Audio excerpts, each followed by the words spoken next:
जय हिंद। यह Jharkhand board exam 2023 के क्लास 11 के छात्रों का हिंदी इलेक्टिव का प्रश्न पत्र जिसका एग्जाम आज हुआ है। और दोस्तों मैं इस वीडियो के माध्यम से इसमें दिए गए सभी 40 ऑब्जेक्टिव प्रश्नों का उत्तर एक एक करके आप सभी छात्रों को बताऊंगा। तो चलिए आप लोग तैयार हो जाइए और सीरियल नंबर 1 से लेकर के 40 तक के सभी प्रश्नों के उत्तर को मिलाना शुरू कीजिए और देख लीजिए कि 40 में से आपने कितने प्रश्नों का सही जवाब दिया है और कितने प्रश्नों का गलत जवाब दे करके आया है। और दोस्तों इसमें आपका सबसे पहले दिया गया था खंड का पठित बोध, जिसमें आप लोगों को इस गद्यांश को ध्यान पूर्वक पढ़ना था और पढ़ने के बाद नीचे दिए गए प्रश्नों का उत्तर लिखना था। जिसमें दोस्तों आपका पहला प्रश्न पूछा गया कि वर्तमान समय में संपूर्ण मानव जाति किससे त्रस्त है। तो दोस्तों इसका सही उत्तर हो जाएगा आपका ऑप्शन नंबर 2 तनाव से।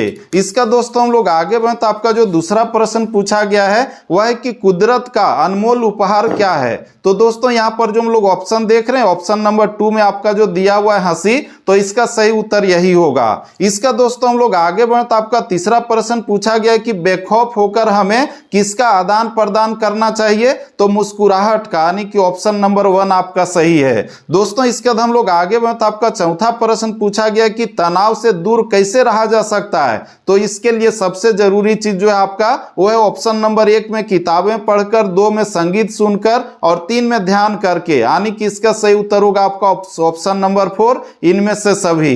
इसका दोस्तों हम लोग आगे बढ़े तो आपका जो अगला प्रश्न पूछा गया है उसके लिए निर्देश दिया गया है कि निम्नलिखित पद्यांश को ध्यान पूर्वक पढ़कर प्रश्न संख्या 5 से 8 के लिए सही विकल्प का चयन कीजिए। यानी कि यहां पर ये जो कविता दी गई है तो इस कविता को ध्यान पूर्वक पढ़ना था और पढ़ने के बाद नीचे दिए गए प्रश्नों का उत्तर लिखना था।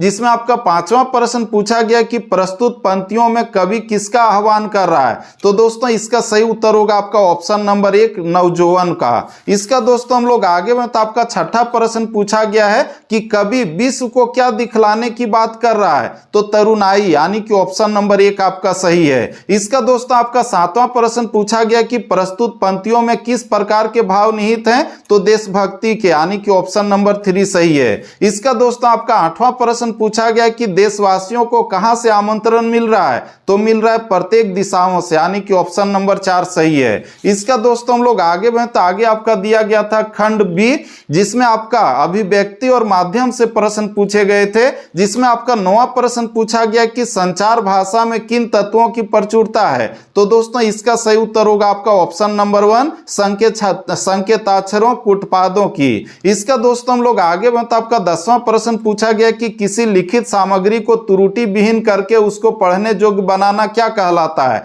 तो दोस्तों इसका उत्तर मैंने इस यूट्यूब चैनल पर आप लोगों को बता दिया था पहले ही। जिसका सही उत्तर होगा आपका ऑप्शन नंबर 4 संपादन। इसका दोस्तों हम लोग आगे बढ़े तो आपका 11वां जो प्रश्न पूछा गया है तो इसका भी उत्तर मैंने इस यूट्यूब चैनल पर आप लोगों को बताया था, जिसमें पूछा गया कि पीटीआई क्या है। तो दोस्तों इसका सही उत्तर होगा आपका ऑप्शन नंबर 1 समाचार एजेंसी। पीटीआई का फुल फॉर्म होता है प्रेस ट्रस्ट ऑफ इंडिया। इसका दोस्तों हम लोग आगे बढ़े तो आपका 12वां प्रश्न पूछा गया कि समाचार लेखन में निम्नांकित में से किसकी भूमिका महत्वपूर्ण होती है। तो दोस्तों ये जो संपादक मंडल है इसकी भूमिका महत्वपूर्ण होती है, यानी कि इसका सही उत्तर होगा ऑप्शन नंबर 4।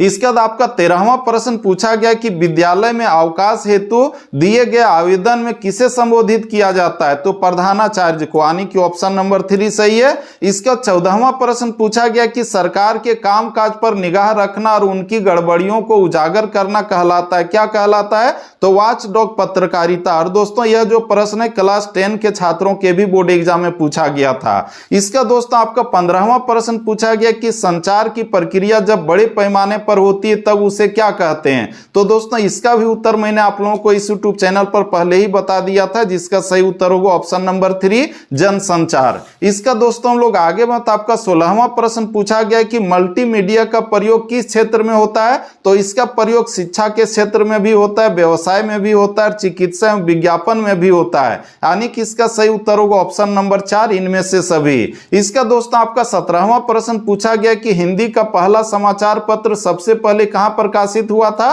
तो कलकत्ता में, यानी कि ऑप्शन नंबर 1 सही है। इसका दोस्तों आपका 18वां प्रश्न पूछा गया कि सूचनाओं का संकलन कर संपादक तक पहुंचाने की जिम्मेदारी किसकी होती है, तो ये पत्रकार की होती है, यानी कि ऑप्शन नंबर 1 सही है। इसका दोस्तों हम लोग आगे मत आपका आगे जो दिया गया है खंड सी दिया गया है, जिसमें आपका पाठ्य पुस्तक से प्रश्न पूछे गए थे, जिसमें निर्देश दिया गया था कि निम्नलिखित पद्यांश को ध्यानपूर्वक पढ़कर प्रश्न संख्या 19 से 22 के लिए सही विकल्प का चयन कीजिए। यानी कि यहाँ पर ये जो कविता दी गई थी, तो इस कविता को ध्यानपूर्वक पढ़ना था, पढ़ने के बाद नीचे दिए गए प्रश्नों का उत्तर लिखना था, जिसमें आपका 19वां प्रश्न पूछा गया कि प्रस्तुत पंक्तियों के कवि कौन है, तो दोस्तों प्रस्तुत पंक्तियों के कवि हैं कबीर, यानी कि ऑप्शन नंबर 3 सही है।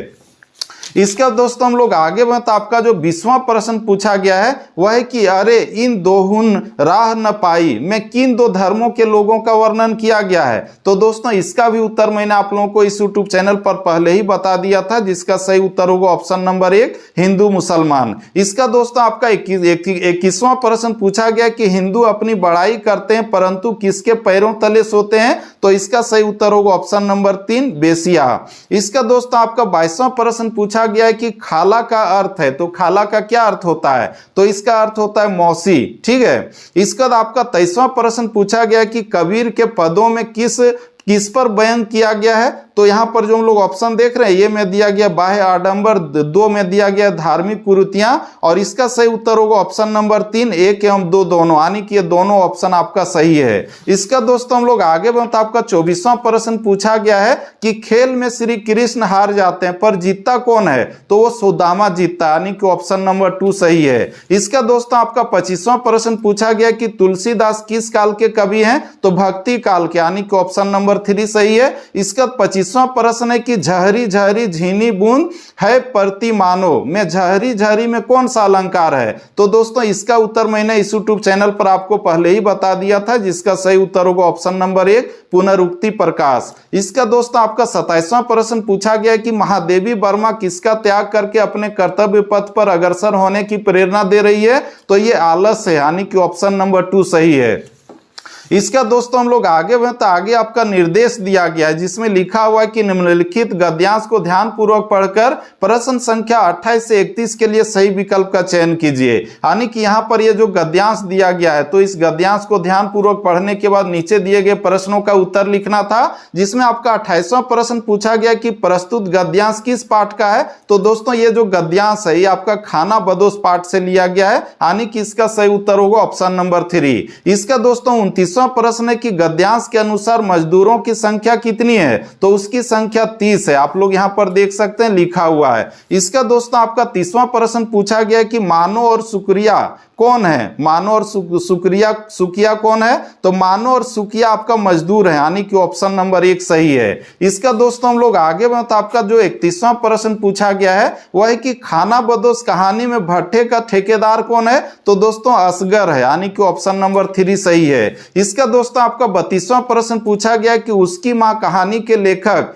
नौकर के हाथ में किसका कार्ड देखकर थोड़ा घबरा गए, तो पुलिस सुपरिटेंडेंट का, यानी कि ऑप्शन नंबर 2 सही है। इसका दोस्तों हम लोग आगे बढ़े, तो आपका 33वां प्रश्न पूछा गया कि बलिया के ददरी मेले में भारतवर्ष की उन्नति कैसे हो विषय पर किसने भाषण दिया था, तो दोस्तों इस मेले पर जो भाषण दिए थे उसका नाम था भारतेंदु हरिश्चंद्र, यानी कि आपका ऑप्शन नंबर 3 सही है। इसका दोस्तों हम लोग आगे बढ़े, तो आपका 34वां प्रश्न पूछा गया है कि ज्योतिबा फूले ने आदर्श परिवार किसको माना है, तो दोस्तों यहाँ जो ऑप्शन नंबर 3 हम लोग देख रहे हैं लिखा हुआ है ईसाई और मुस्लिम परिवार जिसमें बेटी सत्य धर्मी हो, यही आपका सही उत्तर है। इसके बाद आपका 35वां प्रश्न पूछा गया कि खाना बदोश कहानी में महेश को किसकी लत लग गई, तो शराब की, यानी कि ऑप्शन नंबर 1 सही है। इसका दोस्तों आपका 36वां प्रश्न पूछा गया कि दोपहर का भोजन कहानी की मुख्य पात्र सिद्धेश्वरी के छोटे लड़के का नाम क्या है, तो उसका नाम प्रमोद है, यानी कि ऑप्शन नंबर 1 सही है। इसका दोस्तों आपका 37वां प्रश्न पूछा गया कि भाभी ने गोपाल को चोरी छिपे सिगरेट पीते कहां देखा था, तो गैलरी में, यानी कि ऑप्शन नंबर 3 सही है। तो तो दोस्तों इस तरह से हम लोगों ने कुल मिलाकर के 37 प्रश्नों के उत्तर को मिला लिया है। दोस्तों हम आगे बढ़े और आपको 38वें प्रश्न के उत्तर को बतावें, इससे पहले आप लोग अपने सुंदर सुंदर हाथों से इस यूट्यूब चैनल को सब्सक्राइब करके इसके नोटिफिकेशन बिल को प्रेस करके रख लीजिए, ताकि मैं ठीक इसी तरह से आप लोगों को क्लास 12 में भी हेल्प कर सकूं। तो दोस्तों चलिए अब हम लोग आगे बढ़ते हैं और आपका जो 38वां प्रश्न पूछा गया उसके उत्तर को देखते हैं, जिसमें आपका प्रश्न पूछा गया कि मकबूल ने आयल कलर की ट्यूब खरीदने के लिए अपनी कौन सी किताबें बेच दी?